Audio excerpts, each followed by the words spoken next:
Hello दोस्तों, नमस्कार। एक बार फिर स्वागत है आपका यूट्यूब चैनल पहलवान गुरुद्दीन ग्रुप ऑफ कॉलेज में।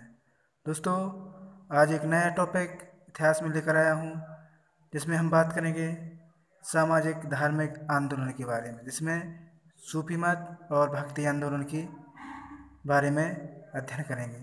दोस्तों, पिछले वीडियो में आपने अभी तक विजयनगर बहमनी साम्राज्य के अंतर्गत अध्ययन किया, साथ ही उनके जो महत्वपूर्ण बहुविकल्पी प्रश्न थे उनको भी आपने भलीभांति समझा और उनको हल किया। तो अगर दोस्तों अभी तक आपने हमारा चैनल सब्सक्राइब नहीं किया है ज़रूर करें और बेल आइकन को भी प्रेस करें, जिससे आप तक हमारे वीडियो की नोटिफिकेशन मिलते रहें। और वीडियो पसंद आए तो उसे अपने दोस्तों एवं मित्रों में शेयर भी करें, साथ ही वीडियो पर लाइक करें और कमेंट्स करें, जिससे हम और भी अच्छी वीडियो आप तक भेजते रहें। तो चलते हैं आज के टॉपिक पर, जिसमें हम बात करेंगे सामाजिक धार्मिक आंदोलन में सूफी मत। दोस्तों, मध्यकालीन भारत में जो धार्मिक आंदोलन हुए, जिनमें सूफी और भक्ति आंदोलन महत्वपूर्ण थे। तो सूफी मत इस्लाम धर्म में उदार, रहस्यवादी और संश्लेषणात्मक प्रवृत्तियों का प्रतिनिधित्व करने वाली विचारधारा है। सूफीवाद इस्लाम के भीतर ही एक सुधारवादी आंदोलन के रूप में ईरान से शुरू हुआ, जिसमें शिया और सुन्नी संप्रदायों के मतभेदों को दूर करने का प्रयास किया गया। तो इस प्रकार सूफी जो मत था वो इस्लाम में धर्म और उदार रहस्यवादी क्रियाओं से शुरू हुआ।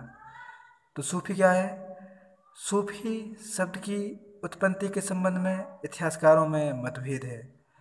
सूफी शब्द की उत्पत्ति अरबी भाषा से सफ़ा शब्द से हुई है, जिसका अर्थ है पवित्रता। इसके अनुसार जो व्यक्ति आध्यात्मिक रूप से और आचार विचार से पवित्र है, वे ही सूफी थे। एक अन्य मतानुसार सूफी शब्द की उत्पत्ति सफा शब्द से हुई है, जिसका अर्थ होता है पंक्ति, अर्थात नमाज हेतु पंक्तिबद्ध खड़े होने जैसे अनुशासन की प्रक्रिया का पालन करने वाले सूफी थे। सबसे प्रमाणिक विचार यह है कि सूफी शब्द अरबी भाषा के सूफ शब्द से उत्पन्न हुआ है। सूफ का अर्थ है ऊन और सूफी ऊन ऊनी वस्त्र धारण करने वाले धर्म प्रचारक और संत थे। यानी जो सूफी थे वो ऊनी वस्त्र धारण करते थे और धर्म प्रचारक एवं संत का काम करते थे। समय बीतने पर कालांतर में यह उन धर्म उपदेशों को या संतों के लिए प्रयोग किया जाने लगा जो उदार और रहस्यवादी विचारों में विश्वास रखते थे। इस प्रकार सूफी मत की जो परंपरा चली, उससे यह बात ज़ाहिर होती है कि यह कोई धर्म से संबंधित नहीं थे, बल्कि जो सामाजिक जीवन में जो उस समय की कुछ रूढ़िवादी विचारधाराएं थी या धर्म में जो कुछ विक्रांतियाँ आई थी, उनको सही करने के लिए जो विचार थे वो ही एक सूफी मत के अंतर्गत आए थे। सूफी समुदाय विभिन्न है। सूफी संप्रदायों का मुख्य विभाजन हम दो श्रेणियों में कर सकते हैं। जैसे नंबर 1 बासरा, अर्थात वह जो शरीयत की प्रधानता को स्वीकार करते थे और उसके आदेशों का उल्लंघन नहीं करते थे, उन्हें हम बासरा की श्रेणी में रखते हैं। दूसरा है जो वो है बेसरा, यानी वह जो शरीयत की प्रधानता को नहीं मानते थे और शरीयत के आदेशों की भी अनदेखी करते थे। ऐसे लोग मजजू कहलाए। तो इस प्रकार सूफी समुदाय दो भागों में था, बासरा और बेसरा।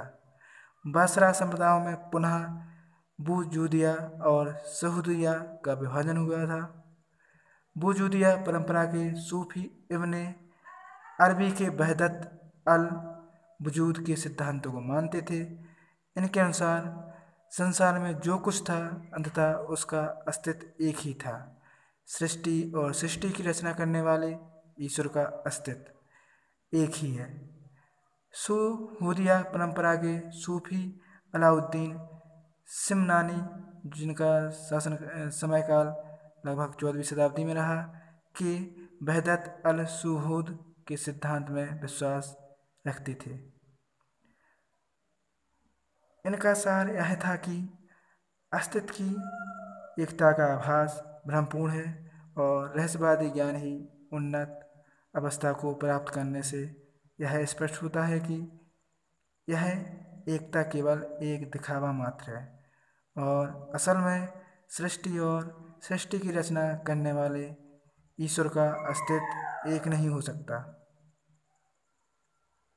तो इस प्रकार सूफी समुदाय जो दो भागों में विभक्त था, उनमें भी कई जो विचार थे उनसे भी वह अलग अलग भागों में बटा। तो इतिहास में सूफी समुदाय के जो प्रमुख संप्रदाय हैं, सिलसिले हैं, वो विभिन्न हैं। इनमें से मुख्य हैं जो इस प्रकार हैं। संप्रदाय चिश्ती संप्रदाय, इसकी स्थापना ख्वाजा मुइनुद्दीन चिश्ती ने 12वीं शताब्दी में की थी। सोहरावर्दी संप्रदाय, जिसकी स्थापना शहाबुद्दीन सोहरावर्दी ने 12वीं शताब्दी में की। इसके बाद कादरी संप्रदाय, शेख अब्दुल कादिर जिलानी, इसकी 16वीं शताब्दी में स्थापना हुई। जो इसके संस्थापक थे शेख अब्दुल कादिर जिलानी ने 16वीं शताब्दी में की। अगला सत्तारी संप्रदाय, इनके संस्थापक जो थे शाह अब्दुल्ला सत्तारी, जो 15वीं शताब्दी से संबंधित थे। अगला संप्रदाय फिरदौसी संप्रदाय, इनके संस्थापक बदरुद्दीन थे। और अगला नक्शवादी, जो नक्शवादी संप्रदाय था, इसके संस्थापक ख्वाजा बाकी बिल्लाह, जिनका समयकाल 16वीं शताब्दी में था। तो इस प्रकार विभिन्न संप्रदाय थे और उनके जो प्रमुख संप्रदाय थे उनके संस्थापक आपने समझा। तो इस वीडियो में आपने जाना कि सूफी का अर्थ क्या है, इसकी उत्पत्ति किस प्रकार हुई और इस अर्थ का सही अर्थ क्या है, और सूफी समुदाय में बासरा और बेसरा क्या है। तो इस प्रकार सूफी मत इस्लाम धर्म में उदार, रहस्यवादी और संश्लेषणात्मक प्रवृत्तियों का प्रतिनिधित्व करने वाली विचारधारा हुई, जो सूफीवाद इस्लाम के भीतर ही एक सुधारवादी आंदोलन के रूप में शुरू हुआ था। कालांतर में शिया व सुन्नी समुदायों के मतभेद के प्रयासों को दूर करने के लिए इसका प्रचार प्रसार हुआ। तो इस वीडियो में इतना ही। अगली वीडियो में हम बात करेंगे जो प्रमुख सूफी सिलसिले थे उनमें चिश्ती सिलसिला एवं उसके जो प्रमुख सूफी संत थे उनके बारे में। दोस्तों, आज की वीडियो में इतना ही। तो वीडियो को पूरा देखने के लिए धन्यवाद। अगर वीडियो पसंद आई हो तो इसे लाइक करें, शेयर करें और इस पर कमेंट्स भी करें, जिससे हम आगे चलकर और भी अच्छी वीडियो आप तक भेज सकें।